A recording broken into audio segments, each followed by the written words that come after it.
Ma meggyes grízes finomságot készítünk. 18 evőkanál búzadarát, 15 evőkanál cukorral és 1 liter megylével sűrűre főzünk.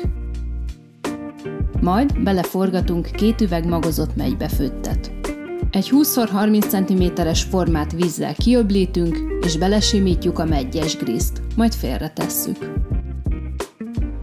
6 evőkanál cukrot, 3 csomag vaníliás pudingporral és 1 liter tejjel sűrűre főzünk.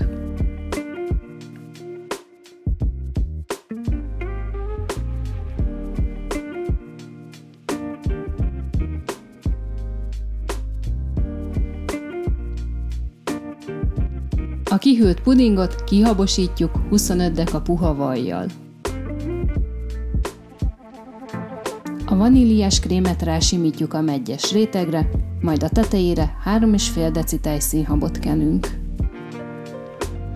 15 deka fehér csokiból 70 ml tejszínnel ganást készítünk, és ráöntjük a sütemény tetejére. A részletes leírást a pontos mennyiségekkel együtt a receptneked.hu-n találod.